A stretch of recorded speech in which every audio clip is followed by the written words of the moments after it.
Item C is going to... President, oh, we yes, got sir. a motion on the vote? I don't think we don't need to require vote? one, do we? Don't require a motion, just a... Okay. Yeah, you've authorized staff to Okay. present the plan. Yes, sir. Yes, sir. All right, so item C, Mr. Alford. As Mr. David was blue on, it's a presentation fair to everybody.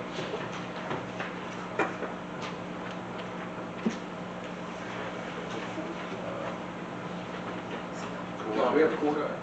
No, ran off with it. Oh, sorry. Good evening, Council. My name is David Bocchino, Regional Sales Manager for Blue Line Solutions. And this is my colleague, Paul Furtick, also with Blue Line Solutions, former law enforcement officers with over 50 years of experience. Blue Line Solutions is a company that specializes in automated speed enforcement programs for school zones.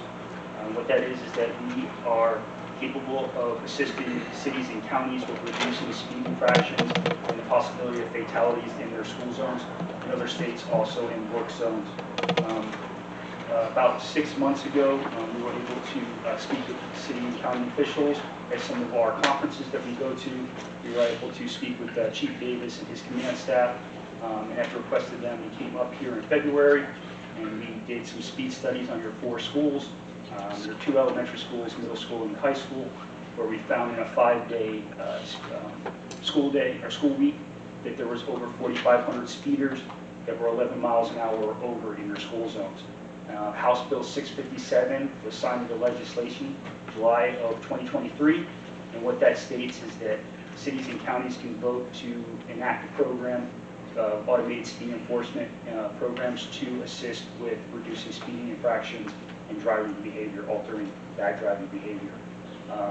So how it works is that if anybody is found to go 11 miles an hour over in the school zones, it will require a $100 citation, no points on anybody's license. And what that does is $60 goes to the city or the county in which the infraction happened, and that $60 gets split between the city and also between Blue Line for running the program. $20 goes back to the state, $12 goes to the school in which the infraction happened, $5 goes to school crossing guard recruitment, and $3 goes to the FDLE training budget. And again, from there, how it works is that if a contract is signed with a vendor, we do then do a public information and awareness campaign. And what that is we use all kinds of social media portals. We use the police department. We use whatever you need. We send out flyers to say, hey, look, we have way too many speeding infractions. We've seen 3 children that have been killed in the state of Florida since 2024, coming and going from school, and we need to slow down and we need to pay more attention and respect driving. So from there, after that is a 30-day warning period. After that would then become the $100 citations. And throughout the entire program, what we've seen in the 8 other states that we're already acting in is we see up to a 94% reduction in speeding infractions in school zones and in work construction. I did have I don't want to inundate you with questions here tonight because I think that what we're probably going to have to do, and correct me if I'm wrong, Mr. Attorney, but we'll probably have to have another meeting. It'd be like a workshop format where we give other vendors opportunities to do, you know what I'm saying, to pitch as well. But just some of the questions I have is like the times of the, like you guys had the study here, 7:45 to 8:45, and then you had 8:45, 2:45, 2:45, 3:45. So the lights are flashing in those 2, you know, brackets there. And in the middle of the day, how would that work? Like in the middle of the day, if it's just a general speed, it still would capture their, if they're speeding. Yes, during the regularly posted speed? Yeah, the House bill allows for it to go throughout the day of school, because you understand, especially in high schools, that there are kids coming and going, whether it be for early release, they have some kind of school function. So how it works is that you get the 10-mile-an-hour window during the flashers at, let's say, 15 or 20 miles an hour, and then it goes to whatever the normal speed would be throughout that roadway, let's say 30, 35, you still get the 10 miles an hour over, and then at 11, it would calculate a citation. And then who would be responsible for the coordination of like for example, we have a set school calendar. I'm a school employee, so it's kind of near and dear to me especially, but the school calendar is set a year in advance. Who would be responsible for communicating any changes to the school calendar to however these systems are set up? For example, we have hurricanes come through. Yes, sir. Our production team works hand in hand with the school. We need everybody on board to make this work. And so we are always in constant communication to make sure that citations aren't falsely sent out to any individuals. I got you. And then the litigation mitigation pieces where people that want to, I don't know what you call it, appeal or. Yes, sir. Yes, the there's five ticket, ways. whatever, how's that work? Yeah, 5 ways of doing it. There, the owner of the vehicle is responsible for the House bill. Right. Let's just say that you lent out your car, or, it's in the shop. You can sign an affidavit, which is on the citation that transfers liability. You can contest it, which we set up with a magistrate that's in the city of Live Oak. It can go to collections, or it can go, if nobody pays or none of the 4 are already done, then it can be written as a UTC, which then would garnish points on somebody's license. Awesome. And does it also, I'm a huge fan of this, and I know our chief is too, and I don't know how the others on the council feel, but I do know that it is something that's warranted. Will it also, does it work like when you go through a toll booth and the thing takes your picture and sends you the toll? Is that how it Yes, works? sir. It's what it is. Our equipment is single beam LiDAR for every lane of traffic, just make sure that we do get the offender. And then from there, if it's 11 miles an hour over, it'll snap a 5-second video, and then the back of the car to get the license plate. It does not take any photos up front. Again, it's the register. It would be just like going to a toll booth. Gotcha. And then also, does this also incorporate, what was that you told me earlier, Mr. Sessions, that caught the, that actually notified the? I think that it could actually work with the flock system. Does it Yes. work in tandem with that? So we integrate. Where we separate ourselves is because there are some other companies that try to do the workaround. Sure. For investigative purposes, the House bill says that speed enforcement cameras can be only used for speed enforcement cameras. Okay. What our company does is that we will provide an ALPR camera at no cost to the city or county so that you can use that for investigative purposes. I think it's important to note that that was the way that local law enforcement was alerted to the individual who we just celebrated law enforcement, recognized law enforcement for, that was actually in our area, was from that. I do want to make note as well, it is no cost to the city. We fund all the infrastructure. This is why we do the speed studies. We know that a 95% reduction rate, we know what the cost will be, so it is at no point any cost to the city. Where it does differ, because some people have brought up, well, how does this differ from red lights? Why is this not a money grab? All we want to do is slow people down. How we do things shows a 94 to 95% reduction rate about how we do things.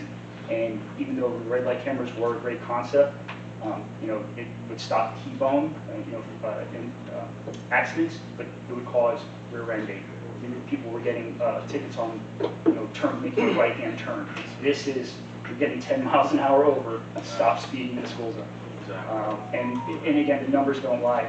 400,000 in the state of Florida, 400,000 accidents are reported annually. I'm sure everybody's car insurance has gone up because of the accidents.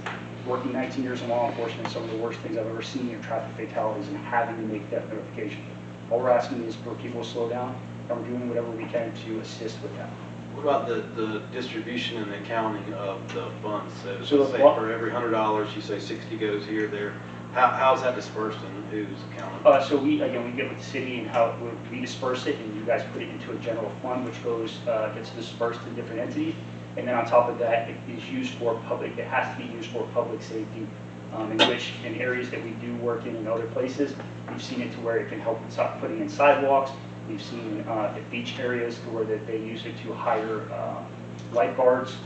It allocates that you can use it towards your firefighters, your EMTs, your law enforcement. In this way, you can reallocate resources to places like Humane Society and what have you, so that you're not raising health rates. And basically, the money, even though it is offender generated, it's still going back in the city and back.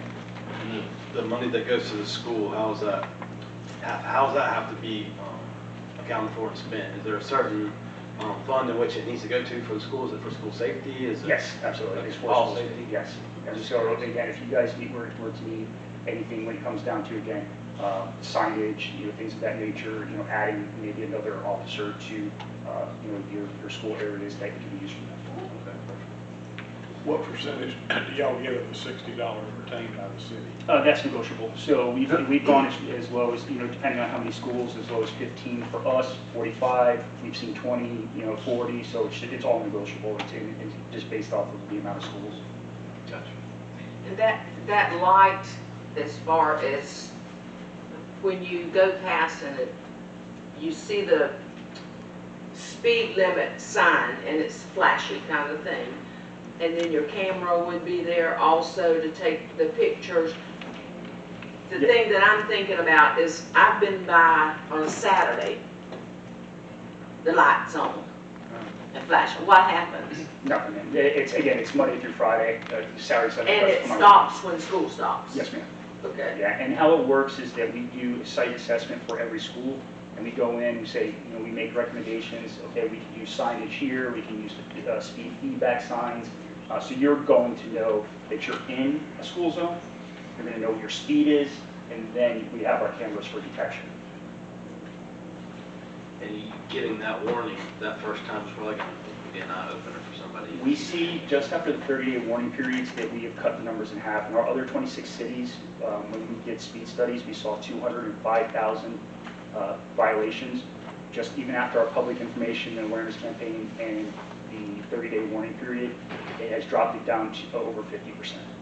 And then I guess it would be it would fall upon the school system and the city to make sure, like, for example, I know when time changes, it seems like it maybe takes a couple of days to get those lights back. Maybe we're not necessarily proactive. And that's what we do. So again, we are in constant coordination with everybody to make sure that the program runs as smoothly as possible without any hiccups. Yes, sir.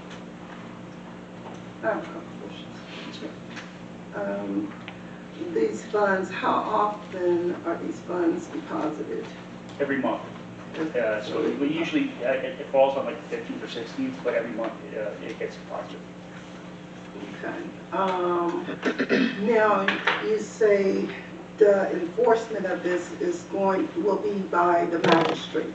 Who's going to set this up with the magistrate? Is this going to be on the city or the school? Who's going to set this up with the magistrate to make sure that that the funds are, that it's enforced? Yes, ma'am. We have a production team that gets with everybody and just make sure that it's done the way that it needs to be done through the city. So we set up the magistrate. If you have a magistrate, we set it up. We provide all the documentation on anything that's going to be contested.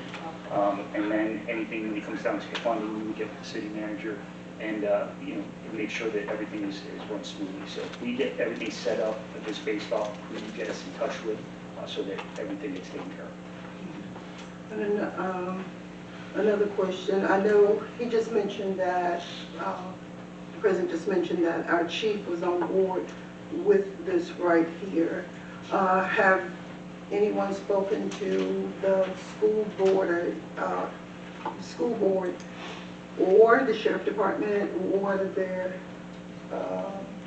because they do enforce, Yes, law so, enforcement sometimes. So inside each school is a school resource officer. So that's through the sheriff department. I believe every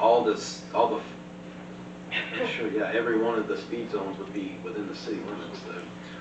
But I do think that's another benefit of having the workshop, and not just to have, I hate these guys coming to the forefront, so I appreciate that. But what I'm saying is, we need a school board member, Mr. Hines, somebody that's a superintendent, because I can tell you they're not going to turn down $12 every time somebody speeds through there, obviously. They may just have more questions that we're not thinking of as far as how that funding is, how it gets. Does it go to the district? Does it go directly to, I think he said it goes to the school, which is the zone. So if there is a school, because I know how the schools work, if let's say that the school Springcrest, for example, is the hot ticket item, I hate to use that, no pun intended, but it's the hot ticket area, right? And they're getting all kinds of extra money flowing in, well then Riverside, who doesn't have a speed zone, is going to be like, well, we're not getting any money out of this. So they're going to want it to be equitable. So that's going to be something that I think would be beneficial for a workshop in school. Yeah, I think it's very important that all stakeholders are present when Absolutely. we're trying to make a decision like this, or getting information is presented. Yes, ma'am. In other areas, we have seen that they've actually made like a council with fire, school, law enforcement, and then this way the money can get allocated where it needs to be. When somebody, say I run this sign and it's $11 more a month, then I've got to pay the $100 or whatever it happens, who's monitoring all that? Every time when people are doing this, people are making, So we have a CNOC system, which is like, again, a command center. It comes to us, we get all the data and everything, and then we send it out to the city. And it's on a constant basis. We're in constant communication, whether it be weekly, daily. And we'll reach out to, if for some reason a citation is sitting, in a queue with the police department, we'll reach out and say, hey, is this something that we need to take care of? You might want to get this, whatever, so that you can move forward with it. So we are in constant communication. Our company is based out of Chattanooga, Tennessee, but we are in 8 states. And so we have representatives all over that is in constant communication with the cities and counties we work with. And how long are the contracts when we do a contract with, are they It depends, but on average, it's about 3 years. about a 3-year contract? And again, it can vary just based off of what you guys decide. So we've seen 2 years, we've seen 5 years, we've seen 3 years with possibilities of extension. And the time period, I'm sorry, but the time period to set something up like this right here, about, Oh, yes, ma'am. And we want to be transparent. It just depends on permitting, things like that. We like to use your local vendors as contractors as well. So we've seen it as quick as 3 months. It can take as much as 8 months, just depending on permitting and things like that. So it's just based off of some certain factors. But we say on average to get the program from start to finish up and running about 5 to 6 months. school year. Yeah, start of the If school. it's a state highway, you have to comply with the FDOT Correct. regulations as to their signage. Yes, and we work hand in hand with them along with your public works or your traffic operations division, just to make sure that we are doing FDOT, abiding by all the rules and regulations. Well, Mr. Alford, see if we can go ahead and set a time for a workshop or a workout. Yep, how long do we need to, is there a certain window we need to advertise? Whatever our standard policy for work. Yeah. Just if you want to coordinate it with your CRA, you're on Tuesday before this meeting, where everybody's already scheduled to come. We can do it at 4, 3 o'clock in the afternoon. I'll have other vendors that we have a, Yeah, and we just, we have a time for. well, if you're gonna have other vendors, you'll have to send out an RFP that you probably need to get the council to approve as well. Is that a, required to put this out noticeably or? Well, because the rates are negotiable, probably ought to advertise it so that those that are interested, I think, there's been, more than 1 or 2 interests. Yes. And I've seen that in other municipalities, that when they find out that a program is being requested, considered, et cetera, then, in all fairness, give them an opportunity, everybody an opportunity to make their presentation. And then after that would be a negotiation of the rates to be paid, and time frames and stuff like that. We have a workshop and then the council can approve going forward with the RFP. So, Or we can just go ahead tonight and go ahead and approve our RFP go out. I would say if we want to try to, if council is wanting to try and get this done to where we possibly can, best case scenario would be to start at the beginning of the the school year, so maybe it blows, but I guess that's not the driving force, but that would be ideal. So, By the time it gets built, maybe at the end of the year already. So, Ms. Joanne, how long does it take us to prepare and do an RFP? We should do like a 45-day advertisement, but it's going to take us a little bit to put the package together.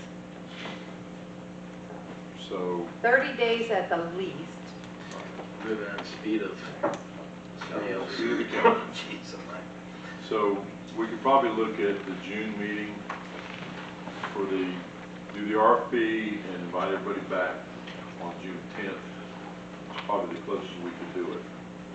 Well, make sure that the different stakeholders are Right. available. Well, to- that would give them plenty of time.